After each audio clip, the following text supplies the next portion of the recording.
सो hi everyone, मेरा नाम कुमार दिव्याश्री है और आज इस वीडियो के माध्यम से मैं CUET PG LLB entrance exam के paper pattern, syllabus and PYQ को डिस्कस कर रही हूँ।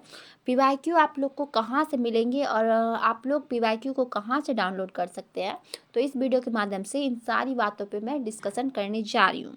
अब अगर मैं बात करूँ कि आप लोग को CUET PG LLB entrance exam का PYQ कहाँ से उपलब्ध होगा, तो इसके लिए आप लोग को मेरे टेलीग्राम ग्रुप में ज्वाइन होना पड़ेगा, जो कि हमारे डिस्क्रिप्शन ग्रुप में दिया गया है। वहाँ पर ज्वाइन होने के बाद आप लोग को CUET PG LLB entrance exam के विगत कुछ वर्षों 2022, 2024 एंड 2025 का PYQ देखने को मिलेगा। ठीक है, तो आसानी से वहाँ से आप लोग CUET PG LLB entrance exam के PYQ को डाउनलोड कर सकते हैं।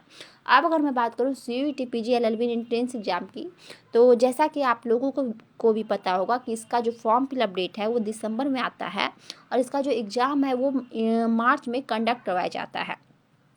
देन अगर मैं बात करूँ इसके पेपर पैटर्न की, तो पेपर पैटर्न में थोड़ा सा चेंजेस लाया गया है। पहले जो इसका पेपर पैटर्न था वो 100 क्वेश्चन पूछा जाता था, जिसमें हमें टोटल 400 मार्क्स देखने को मिलते थे। बट अब ऐसा कर दिया गया है कि अब हमारा जो पेपर है वो 75 क्वेश्चन का पूछा जाता है, जिसमें हमें टोटल 300 मार्क्स देखने को मिलते हैं, जिसमें हमारा लैंग्वेज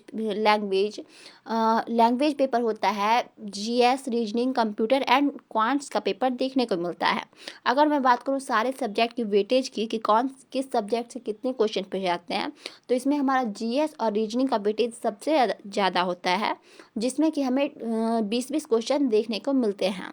देन अगर मैं बात करूँ क्वांट्स और लैंग्वेज की, तो क्वांट्स और लैंग्वेज का भी वेटेज लगभग सेम ही होता है, 10 से 12 क्वेश्चन यहाँ से भी पूछे जाते हैं। और अगर मैं लास्टली कंप्यूटर की बात करूँ, तो कंप्यूटर्स भी हमारा 15 से 18 क्वेश्चन, यानी कि टोटल मिलाकर हमारा 75 क्वेश्चन पूछा जाता है, जिसमें कि हमें GS और रीजनिंग का वेटेज सबसे ज़्यादा होता है। ठीक है, देन अगर मैं बात करूँ इस पेपर में निगेटिव मार्किंग की, तो इसमें निगेटिव मार्किंग 1/4 होता है।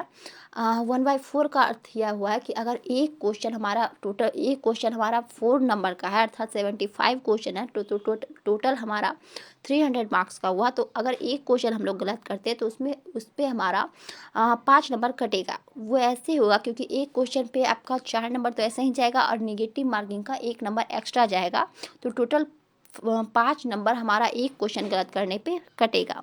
तो बहुत ही केयरफुल होकर अपना पेपर दीजिएगा और बहुत ही अच्छे से अपना पेपर करके आइएगा, ताकि आपका बहुत ही अच्छे से एंट्रेंस जाए। तो मिलते हैं नेक्स्ट वीडियो में, अभी के लिए धन्यवाद।